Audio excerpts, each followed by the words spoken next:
Very good morning friends. मैंने जो आपसे वादा किया था वो वादा मैं आज पूरा करने वाला हूं। आपके इंस्टीट्यूट की वेबसाइट पे 155 क्वेश्चंस एमसीक्यू अपलोड किए गए हैं सीएमए फाइनल के लिए, और उन सारे क्वेश्चंस को मैंने आपके साथ डिस्कस करने का पहली क्लास में आपसे वादा किया था। अभी तक मैं 120 क्वेश्चंस आपके साथ डिस्कस कर चुका हूं, अब रहते हैं 35। इस वीडियो में आपके संग 35 क्वेश्चंस को डिस्कस करूंगा, लेकिन इसके बाद ये सिलसिला यहां रुकेगा नहीं। ये तो वो एमसीक्यूज थे जो एमसीक्यूज आपकी वेबसाइट पे दे रखे हैं इंस्टीट्यूट की, लेकिन मैं अपनी तरफ से भी बहुत सारे एमसीक्यू अपलोड करता रहूंगा। डिफरेंट चैप्टर्स के होंगे, टीडीएस के होंगे, सर्च एंड सीजर के होंगे, ट्रांसफर प्राइसिंग से रिलेटेड। तो मैं एग्जाम तक आपके साथ खड़ा हुआ हूं, आपके साथ रहूंगा। आप अपने डाउट्स भी पूछ सकते हो, कमेंट सेक्शन में लिख सकते हो अपने डाउट्स जो भी आपके हैं। लेकिन एक बात मैं जो कई बार कहता हूं कि चैनल आपको सब्सक्राइब जरूर करना है। वीडियो आगे देखने से पहले आप इस चैनल को सब्सक्राइब करें। पहला क्वेश्चन है 121। When interest paid by an Indian company to a foreign company being an associated enterprises, such interest must not exceed, space दे रखा है परसेंटेज में, of the Indian company's earnings before interest tax depreciation and amortisation. Same question हम पहले कर चुके हैं, ditto question, पता नहीं दो बार क्यों दे रखा है। 30% से ज्यादा का नहीं होना चाहिए, तो 30% सही आंसर है, आपको पता है C is the correct option. Secondary adjustment has to be made when the primary adjustment exceeds 100 lakhs। इसका सही जो ऑप्शन है वो 100 lakhs है। मेरी एक वीडियो यूट्यूब पे अपलोड है जिसका नाम है सेकेंडरी एडजस्टमेंट्स, वो हर स्टूडेंट को देखना चाहिए। एक बहुत रिसेंटली 3 साल पहले ही नया कंसेप्ट इंट्रोड्यूस किया गया था ट्रांसफर प्राइसिंग में, उसको कहा जाता है सेकेंडरी एडजस्टमेंट्स। अगर प्राइमरी एडजस्टमेंट 100 लाख से ज्यादा का होता है तो सेकेंडरी एडजस्टमेंट्स करना जरूरी होता है। B is the correct option. Mr. Singhania, having total income exceeding 10 lakh, files the return of income for the assessment year 18-19 in January 2019. The fee payable under section 234F for the delayed filing of return would be, आप सबको पता है ये fees हो जाएगी 10,000। अगर income 5 lakh को exceed नहीं करती है तो फिर फीस हमेशा रहती है 1,000 रुपए, लेकिन 5 लाख को एक्सीड करती है अगर, तो उस केस में 31 दिसंबर तक जो डिले की फीस है वो है 5,000, और 31 दिसंबर के बाद फाइल करते हो तो 10,000। एक्सीडिंग 10 लाख रुपीज दे रखी है तो 5 लाख से तो डेफिनेटली ज्यादा हो गई। अब जो फाइल की गई है वो देखते हैं किस डेट पर फाइल की गई है। Jan 19 में फाइल की गई है, मतलब दिसंबर के बाद फाइल की गई है। दिसंबर तक अगर फाइल कर देता फीस होती है 5,000, दिसंबर के बाद फाइल करोगे 10,000। C is the correct option. When Mr. Gautam doing business paid whole rent of rupees 80,000 for 3 days for doing Diwali sale, the amount of tax deductible at source under section 194 IB would be 194 IB। अगर आप rent पे कर रहे हो और वो rent 194 आई में cover नहीं है तो 194 IB में माइनस होता है। 50,000 रुपए मंथ से ज्यादा का रेंट अगर पे कर रहा होता है तो 5% के रेट से टीडीएस माइनस होता है। 80,000 3 दिन का है, 5% के रेट से माइनस होगा 4,000 रुपए। D is the correct option. 125 when an Indian company pays 5 lakhs to a foreign company for online advertisement of its product, it has to deduct। YouTube पे मेरी एक वीडियो अपलोड है, इक्वलाइजेशन लेवी। ये question जरूर paper में मिलने वाला है रिलेटेड टू इक्वलाइजेशन लेवी। ये इससे रिलेटेड मैंने पहले भी आपको एक क्वेश्चन एमसीक्यू करवाया हुआ है कि आप गूगल से, आप याहू से या आप फेसबुक से ऑनलाइन सर्विसेज लेते हो, इनको स्पेसिफाइड सर्विसेज कहा जाता है। तो जो भी पेमेंट देते हो उस पर टैक्स डिडक्ट करना पड़ता है, उसको कहा जाता है equalisation levy at the rate of 6%। तो equalisation levy at the rate of 6% deduct करके सरकार को, भारत सरकार को आप डिपॉजिट करोगे, तो सी इज द करेक्ट ऑप्शन। सी पे आपको टिक करके आना पड़ेगा अगर आप चाहते हो कि आपको पूरे मार्क्स मिले। Tax payable by a firm whose total income is 11 crore is, ये क्वेश्चन आप खुद सॉल्व करना। मैं आपको बता देता हूं, फर्म के लिए जो रेट होता है वो होता है 30%। तो पहले आप 30% से रेट निकाल दोगे, जो भी निकल के आएगा उस पर आप सरचार्ज ऐड करोगे eight the rate of 12%। Income 1 crore से ज्यादा की होती है तो सरचार्ज 12% के रेट से लगता है। फिर इनका जो टोटल निकल कर आएगा उस पर आप ऐड कर दोगे 4% हेल्थ एंड एजुकेशन सेस। ये इसको करने का तरीका होगा 30% के रेट से पहले निकाल देना, फिर 12% के रेट से उसका सरचार्ज, फिर दोनों का टोटल कर लेना, 4% हेल्थ एंड एजुकेशन सेस, और जो भी निकल के आएगा उसमें एक आंसर देख लेना कौन सा सही है, वो आपको ऑप्शन सेलेक्ट करना पड़ेगा। 127 a businessman at Delhi is using a car exclusively for business purposes as per union territory rule which car can be use in Delhi only on alternate days. जो केजरीवाल साहब ने एक बार लेके आए थे ऑड एंड इवन, उस पर बेस क्वेश्चन बनाया है। Car is the only asset in the block, car has thus been used only for 50% of the number of days in the year. WDV of the car as on 1st April 2017 is rupees 10 lakh. Rate of depreciation is 15%. Depreciation allowable is. बहुत ध्यान से देखना, इस बात पर depend नहीं करता कितने दिन आपने यूज करी। If an asset is put to use अगर है तो डेप्रिसिएशन मिलना शुरू हो जाएगा, वो ब्लॉक में एंट्री कर जाएगी, और ब्लॉक में एंट्री करने के बाद डेप्रिसिएशन पूरे साल का चार्ज होगा। तो 10 लाख का 15%, 1,50,000 रुपए, B is the right answer. Safe harbour rules are relevant in context of transfer pricing. Transfer pricing में बहुत सारे केसेस बढ़ गए थे, तो उसमें एक फिल्टर लगाया गया था, उसको कहा गया था सेफ हार्बर रूल्स। तो safe harbour rules transfer pricing से रिलेटेड होते हैं, ये सबको पता है। ये वाला क्वेश्चन तो बहुत इजी है, तो आपको सी ऑप्शन सिलेक्ट करना पड़ेगा। 129 mister A acquired a house property on 12th March 1990 for 5 lakh. He gifted the same to his brother on 16th May 1993, who gifted it to his son as on 22nd July 2015, when the stamp valuation was 12 lakh.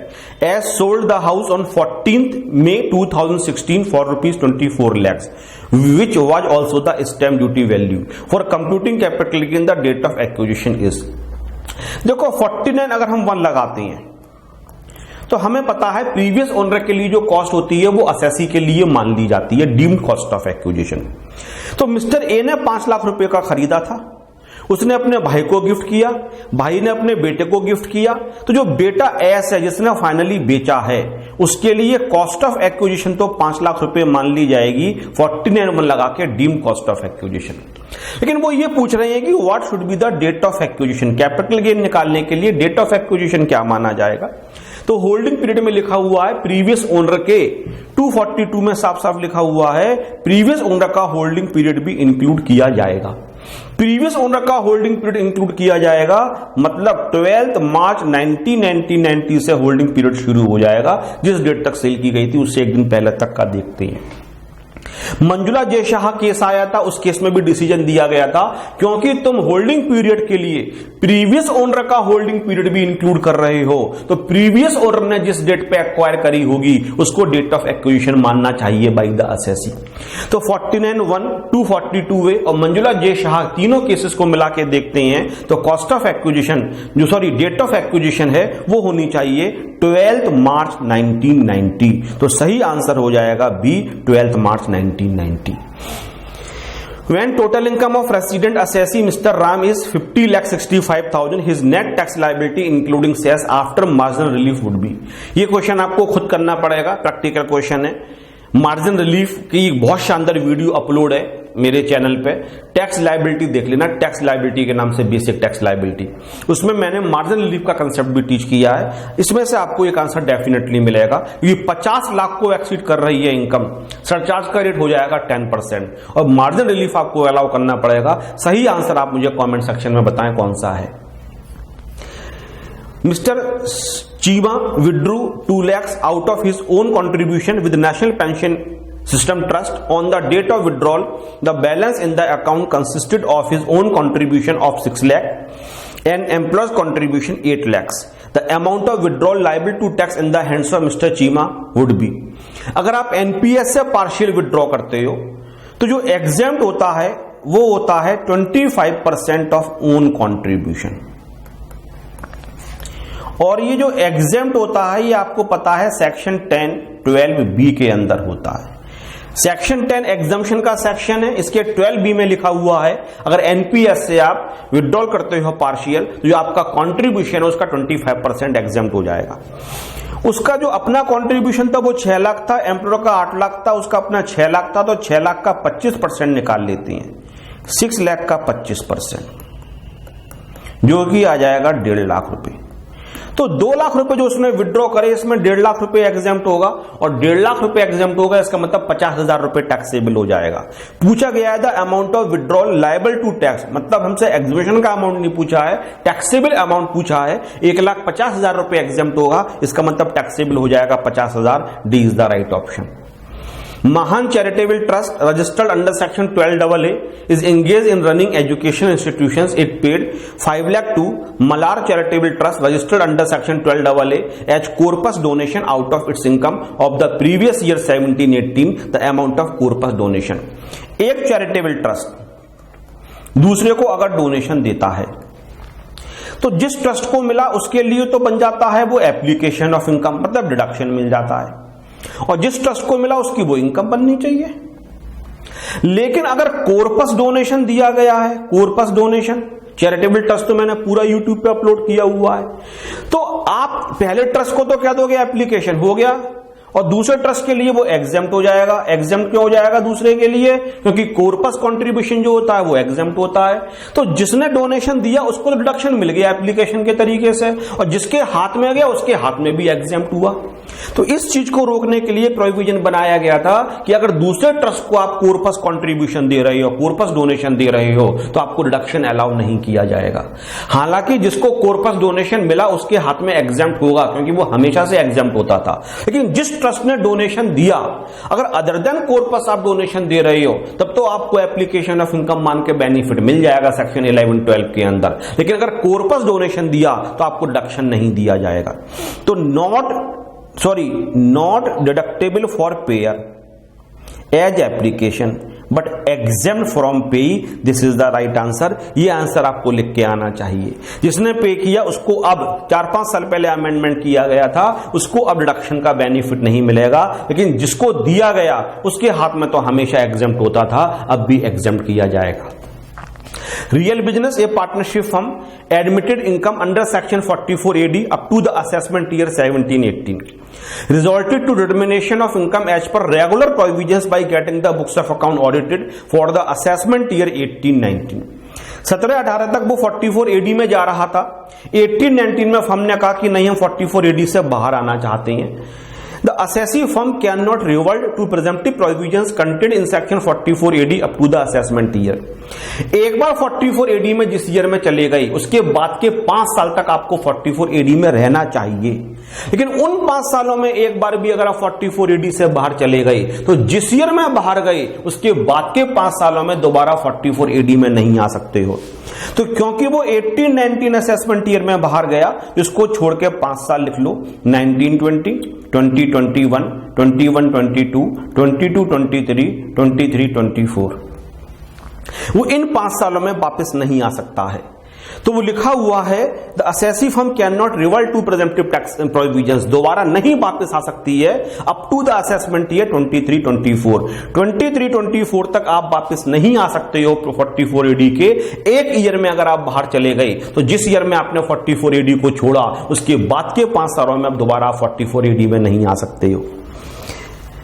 KLM Limited, a company having international transaction of 7 crore related to purchase of raw material from its subsidiary company in USA, KLM Limited is required to keep and maintain certain information documents under section 92D। ये तो हम पहले भी कर चुके हैं, 8 साल होता है, 8 years। B is the correct option। In the assessment of Mr. Amar, the assessing officer has observed that he has purchased diamond of rupees 18 lakh on 1st October 2017 which was not recorded in the books of account। unrecorded उसके पास चीजें मिली हैं, and he is unable to offer any explanation। applicable rate of income tax leviable under section 115BE। मैंने पहले भी कहा था 115BE पहले भी करवाया हुआ है, plus surcharge plus education cess, इसका रेट होता है 60%, इसका रेट होता है 25% और इसका रेट होता है 4%। तो मैंने बताया था इफेक्टिव रेट 78, 60% और 60 का 25, तो ये 75 हो जाता है, और 75 का 4% ये 3 हो जाता है, इफेक्टिव हो जाता है 78%। लेकिन इन्होंने प्लस सरचार्ज और प्लस एजुकेशन से अलग से लिख दिया है, तो केवल 115BE में जो रेट गिवन है वो पूछना चाहते हैं, वो रेट 60% है, तो D is the right option.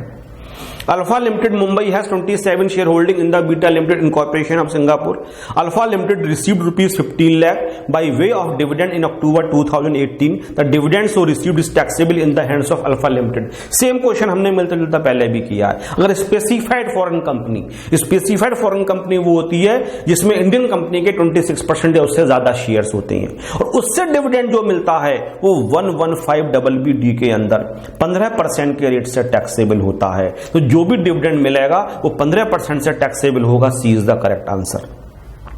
Gamma Traders is a partnership firm consisting of 4 equal partners. The partners retired on 31st March 2018. एक पार्टनर 31st March 2018 को रिटायर कर गया. The firm has eligible brought forward loss of rupees 4 lakh pertaining to assessment year 17-18. जिस year में retirement हुआ था 31 मार्च उसमें जो लॉस ब्रॉट फॉरवर्ड लॉस चल रहा था वो 4 लाख का लॉस चल रहा था. The total income of the firm for the previous year 18-19 before set of the said brought forward loss is 7,20,000. The amount of brought forward loss eligible for set of would be. जिस समय partner का retirement हुआ उस समय total brought forward loss 4 lakh रुपए का था. अब अगले साल इनकम होती है 7,20,000 रुपए की. तो वो ये कह रहे हैं कि 4 लाख रुपए को हम सेट ऑफ कर सकते हैं. नहीं, जिस पार्टनर का रिटायरमेंट हो गया उससे रिलेटेड जो भी लॉस होगा वो उतनी इनकम में से सेट ऑफ हो सकता है जो रिटायरिंग पार्टनर से रिलेटेड इनकम थी. उसके अलावा जो लॉस होगा उसको सेट ऑफ नहीं किया जाएगा. इस वाले क्वेश्चन में रिटायरिंग पार्टनर से रिलेटेड कोई इनकम दे ही नहीं रखी है. इसका मतलब हो गया उससे रिलेटेड जो भी लॉस होगा वो पूरा का पूरा आप कैरी नहीं कर सकते हो क्योंकि इक्वल पार्टनर्स थे तो 4 से डिवाइड कर दो 1 लाख आ गया. मतलब रिटायरिंग पार्टनर से रिलेटेड जो लॉस था वो 1 लाख था, ये कैरी नहीं होगा. इसका मतलब केवल 3 लाख रुपए को कैरी करके सेट ऑफ किया जा सकता है. तो सही आंसर हो गया D. The provisions of alternate minimum tax will be applicable when the adjusted total income of the individual taxpayer exceeds 20 lakh. Partnership firm पे तो हमेशा एप्लीकेबल हो जाते हैं लेकिन AOP, BOI, individual, HUF, any other person, juridical person, इन पे AMT के प्रोविजंस तभी एप्लीकेबल होती हैं जब एडजस्टेड टोटल इनकम 20 लाख रुपए को एक्सीड करती है. Mister Ramachandran, a resident individual, has income of ₹51 lakh. For the year ended 31st March 2019, his income tax liability after marginal relief. जैसे ऊपर समझाया था उसी तरीके से ये क्वेश्चन खुद करोगे. मेरी एक वीडियो अपलोडेड है टैक्स लाइबिलिटी की, उसमें मैंने मार्जिनल रिलीफ का कंसेप्ट बहुत डिटेल में टीच किया हुआ है. कमेंट सेक्शन में मुझे बताना what will be the right answer. क्योंकि 50 लाख को एक्सीड कर रही है इसलिए 10% के रेट से सरचार्ज लगाया जाएगा. Y and company is a partnership firm which was dissolved on 31st March 2018. The return of income of the firm for the assessment year 18-19 was filed on 31st August 2018. The return of income of the firm was selected for scrutiny assessment under section 143 subsection 3. The notice for scrutiny assessment under section 143(2) has to be served on. देखो ये 283 subsection 2 से related है. किस किसकी liability arise होती है. Firm dissolve हो जाती है. डिसॉल्व होने के बाद जिस ईयर में डिसॉल्व हुई उसकी आईटीआर फाइल की जाती है. वो आईटीआर स्क्रूटनी के लिए 143 सबसेक्शन 3 के लिए सेलेक्ट होती है. तो असेसिंग ऑफिसर को स्क्रूटनी का जो नोटिस 143(2) में होता है वो सर्व करना है. तो किस किस को सर्व कर सकता है. तो 283(2) में लिखा हुआ है एनी पार्टनर. किसी भी पार्टनर को नोटिस सर्व किया सकता है, बस वो माइनर नहीं होना चाहिए. D is the right option. 141 Sakshita Fertilizers Private Limited is a manufacturer. A factory building has been constructed for 40 lakhs and occupied on 12th Feb 2018. The additional depreciation allowable for the said factory building is nil. ये तो बहुत simple question है क्योंकि जो additional depreciation होता है वो new plant और मशीनरी पे मिलता है, फैक्ट्री बिल्डिंग पे मिलेगा ही नहीं. प्लांट और मशीनरी वो भी न्यू, ना बिल्डिंग पे मिलेगा, ना फर्नीचर पे, ना इंटेंजिबल पे. एडिशनल डेप्रिसिएशन केवल और केवल प्लांट और मशीनरी पे दिया जाता है. Mr. Nayati has won a lottery prize after deduction of tax. He received 7 lakh. He has spent 20,000 by way of purchase of lottery tickets and for collecting the prize money. The amount chargeable to tax in his hand in this regard. क्योंकि 30% आपका TDS होता है तो जो मिला हाथ में वो 70% के बराबर है. तो हम ग्रॉसिंग अप करेंगे तो इसका मतलब विनिंग अमाउंट हो गया 10 लाख रुपए. 7 लाख का 100/70, 7 लाख जो मिला वो 70% के इक्विवेलेंट है. तो ग्रॉसिंग अप करना आपको टीडीएस में सिखाया गया था. एक्सपेंडिचर्स कैजुअल इनकम से माइनस नहीं होते हैं तो उनके हाथ में जो टैक्सेबल अमाउंट होगा वो 10 लाख रुपए होगा. इसका मतलब B is the right option. Mr. Janak's turnover during the year ended 31st March 2017 was 3 crores. He has paid a sum of rupees 3 lakh to an engineer for the supervision of the residential house of his own occupation. The amount of tax will be deducted at source from such payment under section 194J. TDS से base question कम से कम आपको 10-12 number के मिलेंगे, मैं आपको पहले ही बता रहा हूं, चाहे सब्जेक्टिव चाहे ऑब्जेक्टिव। 194J में लिखा हुआ है इंडिविजुअल एचयूएफ के अलावा कोई भी आदमी अगर 30,000 से ज्यादा का पेमेंट कर रहा है तो 10% के रेट से टीडीएस माइनस करेगा। फिर उसमें लिखा हुआ है इंडिविजुअल एचयूएफ तब माइनस करेंगे अगर उनके पिछले साल का टर्नओवर 44 AB की लिमिट को एक्सीड करता है। लेकिन साथ में लिखा हुआ है कि अगर इंडिविजुअल एचयूएफ ने जो पेमेंट किया है एक्सक्लूसिवली पर्सनल पर्पसेस के लिए किया है तो टीडीएस माइनस किया ही नहीं जाएगा, whether accounts are required to be audited और नॉट। क्योंकि यहां पे लिखा हुआ है कि जो पेमेंट दिया गया है वो residential house for own occupation के लिए दिया गया है।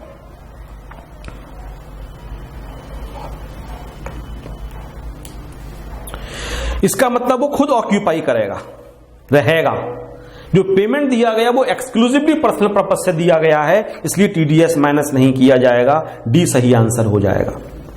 Mrs Rakshita, a cost accountant, has raised a fee bill of on LMN Limited rupees 3 lakh and in addition has charged separately IGST of 18%, that is 54,000.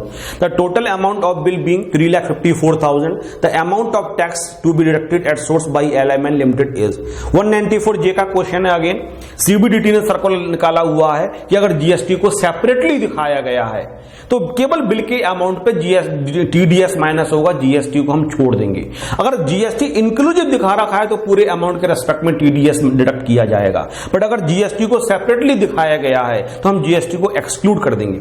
इसमें लिखा हुआ है जीएसटी को सेपरेटली दिखाया गया था, इसका मतलब जो अमाउंट ऑफ टीडीएस है वो किसके रेस्पेक्ट में माइनस होगा, वो 3 लाख के रेस्पेक्ट में माइनस होगा। तो amount of tax to be deducted at source 10% के रेट से 194J में माइनस होगा, क्योंकि सेपरेटली है 54 को हम छोड़ देंगे। 3 लाख का 10% 30,000 is the right answer. Hariwallabh Private Limited has spent a sum of rupees 10 lakhs towards meeting its corporate social responsibility under Companies Act 2013. The amount of deduction available while computing the business income is PGBP chapter की मैंने बहुत सारी classes upload करी हुई हैं, first class जरूर देखना। Section 37(1) general deductions का सेक्शन है। इसके एक्सप्लेनेशन में साफ साफ लिखा हुआ है कि अगर किसी कंपनी ने सीएसआर के खर्चे करे हुए हैं उसका डिडक्शन पीजीबीपी के अंदर नहीं दिया जाएगा, तो इसका मतलब हो गया डिडक्शन हो जाएगा निल। Martin, resident in India, received interest on fixed deposits with SBI of rupees 45,000 for the year ended 31st March 2019. He does not have PAN. At what rate the bank must deduct the tax at source? अगर senior citizen को दिया गया है और 50,000 रुपए तक पर TDS minus नहीं होता है, ये 50,000 रुपए तक का इंटरेस्ट टीटीबी में एज डिडक्शन माइनस हो जाता है। तो टीटीबी में डिडक्शन 50,000 रुपए तक का माइनस होना है। इसलिए जो इंटरेस्ट का सेक्शन है 193 वहां लिखा हुआ है कि अगर आपको इंटरेस्ट मिलेगा तो सीनियर सिटीजन केस में 50,000 रुपए तक टीडीएस माइनस नहीं होगा, इसलिए टीडीएस माइनस नहीं होगा। 146 का आंसर हो गया नील। इसके बाद आपके लिए नेक्स्ट हो जाता है he does not have pan. Pan से मतलब ही नहीं है, टीडीएस माइनस ही नहीं होगा। Damage limited filed an application in March 2019 for corporate insolvency resolution process which was admitted by the adjudicating authority under Insolvency and Bankruptcy Code 2016। Company ने file किया था corporate insolvency के लिए, रेजोल्यूशन प्रोसेस के लिए। Adjudicating authority ने उसको क्या किया, एडमिट कर लिया। The company has 2 full time directors and a managing director who must sign the return of income of the company for the assessment year 1920। बहुत शानदार क्वेश्चन है, who can sign the return. तो company case में generally managing director होता है, लेकिन अगर insolvency resolution process के लिए आप एप्लीकेशन फाइल कर चुके हो तो जो भी प्रोफेशनल एडजुकेटिंग अथॉरिटी अपॉइंट करती है उसकी ड्यूटी होती है कि वो रिटर्न को साइन करे। B is the correct option. अच्छे तरीके से कर लेना। Shri Rajiv paid 1,20,000 by check on 5th Jan 2019 towards medical insurance premium for his parents who are senior citizen and not dependent on him. The premium was to provide health insurance cover for 3 years. How much is deductible under section 80D? 80D में एक नया provision include किया गया है कि अगर आपने कई सालों का प्रीमियम पे किया है तो टोटल प्रीमियम को आप नंबर ऑफ ईयर से डिवाइड कर दो। 1,20,000 रुपए को डिवाइड कर दो 3 से, तो 40,000 रुपए एक साल का प्रीमियम निकल के आ गया। अब सीनियर सिटीजन की लिमिट होती है 50,000, निकल के 40 आया तो 40 माइनस हो जाएगा, सी इज द करेक्ट आंसर। महाशक्ति sugars cooperative societies engage in manufacture of जिगरी फ्रॉम शुगर केन, गुड़ जिसको गुड़ कहा आता है जिगरी, वो बनाते हैं शुगर केन से, cultivated by its members. What is the due date for filing the return of income for the assessment year 1920 in order to be eligible for deduction under section 80P। 80AC पे based है। मेरी videos अगर आपने देखी है, मैंने 80AC को बहुत डिटेल में टीच किया है। अगर हेडिंग सी की डिडक्शंस चाहिए, heading C 80IA to 80RRB, तो 80AC ये कहता है अगर हेडिंग सी की डिडक्शंस आपको चाहिए तो ITR must be filed with in time specified under section 139(1). अगर 139(1) की टाइम लिमिट में आप ITR को फाइल कर दोगे तभी डिडक्शंस का बेनिफिट आपको दिया जाएगा। तो 80P क्योंकि हेडिंग सी की डिडक्शन है और ये डिडक्शन अगर क्लेम करनी है तो ITR must be file with in time specified under section 139(1). तो यही पूछा गया ITR कब तक फाइल होनी चाहिए, what is the due date of filing the return, तो हो गया a due date specified in section 139(1). During the course of survey in premises of Jagan and Company on 10th Jan 2019, stocks of goods purchased for 10 lakh were found to be not received in the books of account. The firm has brought forward loss of 5 lakhs and incurred business loss of 2 lakh for the year ended 31st March 2019 without considering the unaccounted stock. The tax liability of the firm including the said unaccounted purchase would be, मैंने पहले ही कहा था 115BB के कितने सारे questions आ रहे हैं। देखो एक क्वेश्चन मैंने ये भी करवाया था,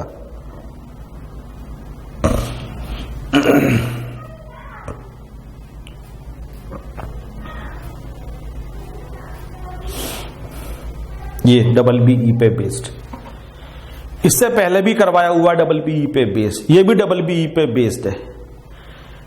टैक्स लायबिलिटी क्या होगी, 10 लाख रुपए आपका वो हो गया जो आपने डिस्क्लोज नहीं किया था। जो ये इनकम होती है इसमें किसी भी तरीके के डिडक्शन या सेट ऑफ का बेनिफिट नहीं दिया जाता है, तो 2 लाख का लॉस है उसका बेनिफिट भी नहीं मिलेगा, ब्रॉड फॉरवर्ड का बेनिफिट भी नहीं मिलेगा, 10 लाख पूरे टैक्सेबल हो जाएंगे।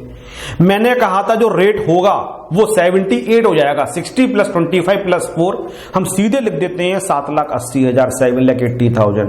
B is the right option. ABC limited declare interim dividend in August 2018 of 100 lakhs, the amount payable by way of dividend distribution tax would be। जो डिविडेंड डिस्ट्रीब्यूशन टैक्स होता है उसको हम राउंड ऑफ कर लेते हैं तो टैक्स हो जाता है 20.556%। ग्रॉसिंग अप करने के बाद, राउंड ऑफ नहीं, ग्रॉसिंग अप करने के बाद जो रेट हो जाता है डिविडेंड, बहुत शानदार सेक्शन है 115, हर बच्चे को अच्छे तरीके से आना चाहिए। इसके 1B में ग्रॉसिंग अप दे रखा है, रेट वैसे 15% plus surcharge plus education cess होता है, बट ग्रॉसिंग अप होने के बाद जो इफेक्टिव रेट होता है वो हो जाता है 20.556%। तो 100 लाख पे हम ये रेट अप्लाई कर देंगे तो निकल के आ जाएगा D 20,55,600। A certificate issued by A registered valuer content incorrect information, the commissioner of income tax appeals while giving appellate audit can impose penalty of 1 lakh, not impose penalty on registered valuer, impose penalty of 10,000 on registered valuer, direct registered valuer to rectify the error। 271J penalty impose की जाएगी 10,000 रुपए की, सी is the right answer. जो भी आपको आपके teacher ने penalty का चार्ज दे रहा है आप सेक्शन देख लेना 271J। अगर कोई रजिस्टर्ड वैल्यू और इनकरेक्ट इंफॉर्मेशन देता है तो अपीलेट अथॉरिटी जो भी ऑफिसर होता है वो पेनल्टी लगा सकता है 10,000 रुपए की। Tripti charitable trust registered under section 12AA paid rent of for premises at 30,000 per month by cash 30,000 by cash। It also did not deduct tax on salary paid to its manager amounting to rupees 4,80,000 for the previous year 18-19। The total income of the assessee would be increased by because of the above said transaction। तो देखो जो cash में दिया गया था आपके लिए 10 से ज्यादा का वो तो पूरा का पूरा डिसअलाउ हो जाएगा। 30,000 पर मंथ है तो 3,60,000 तो ये डिसअलाउ हो जाएगा। और रेसिडेंट को पेमेंट दिया गया, वो टीडीएस माइनस नहीं किया गया, वो 30%, वो डिसअलाउ हो जाता है। तो 4,80,000 का 30% ये डिसअलाउ कर दो, 1,44,000। तो ये 5,04,000 लग रहा है मुझे। कोई आंसर है? Yes, B is the right answer. X company limited paid interest to its holding company USA at 15% amounting to rupees 200 lakhs. The total interest paid by X limited for the previous year 18-19 was 500 lakhs. Total 500 lakh का पे किया था, उस 500 लाख में 200 लाख पे किया गया था होल्डिंग कंपनी के लिए। In determining the arm's length price, interest paid to Y Incorporation was added back to the extent of 100 lakhs in the hands of X company limited. The EBI TDA earning before interest, tax, depreciation, amortization of X company limited is 700 lakhs for the year ended 31st March 2019. The amount of interest liable for disallowance in the hands of X company limited would be 30% of EBI TDA से ज्यादा का interest आप पे नहीं करोगे। Total interest जो पे किया, जो EBI TDA है, वो है 700 लाख। तो 300 ऑफ 700 लैक्स हो गया 210 लैक्स। और जो होल्डिंग कंपनी को पे किया गया है वो 200 लाख पे किया गया है, मतलब 30% की लिमिट में पे किया गया है। इसका मतलब इंटरेस्ट को डिसअलाउ नहीं किया जाएगा। D will be the right answer. D पे आपको टिक करना चाहिए। Madan Traders Limited Jaipur received 200 by way of dividend declared by Botham Company Limited of UK in January 2019. Madam Traders Limited has 26% shareholdings in Botham Company Limited. The tax liability of Madam Traders Limited on the dividend income would be, मैंने बताया था अगर कोई specified foreign company है उससे किसी Indian company को अगर डिविडेंड मिलता है, इंडियन कंपनी की जो शेयर होल्डिंग होनी चाहिए वो 60% है, उससे ज्यादा की होनी चाहिए। तो जो डिविडेंड मिलेगा इंडियन कंपनी को वो अंडर सेक्शन 115BB टैक्सेबल होगा एट द रेट ऑफ 15%। तो डिविडेंड 200 लाख मिला, उसका 15% हो जाएगा 30 लाख। 30 लाख 12% के रेट से सरचार्ज लगाएंगे, surcharge at the rate of 12%, 3,60,000। तो ये हो गया 33,60,000। इसमें 4% हम ऐड करेंगे हेल्थ एंड एजुकेशन सेस। तो कैलकुलेटर में ओपन कर लेता हूं और 33 लाख और 60,000 इसमें 4% ऐड कर दिया तो 34,94,400, मतलब सी इज द राइट आंसर। 34,94,400 ये सही आंसर निकल के आएगा। इस पे बेस 2 क्वेश्चन हम पहले भी ऑलरेडी कर चुके हैं। तो ये टोटल 155 क्वेश्चंस मैंने करवा दिए। जो मैंने आपसे वादा किया वो मैंने आपको पूरा किया। लेकिन इसका मतलब ये नहीं है जैसे मैंने पहले कहा कि अब ये सिलसिला खत्म हो जाएगा। अब मैं अपने बनाए हुए खुद के डिजाइन किए हुए MCQ आपके साथ डिस्कस करूंगा। अगर इन क्वेश्चंस में आपको डाउट है तो कमेंट सेक्शन में जाके अपना डाउट लिखिए, मैं डेफिनेटली उनका जवाब आपको कमेंट सेक्शन में ही दूंगा। किसी और तरीके की इंफॉर्मेशन चाहते हो, वेबसाइट www.directxlectures.com, वहां जाके देख सकते हो कौन कौन सी क्लासेस वगैरह अवेलेबल है। Thank you very much, have a nice day.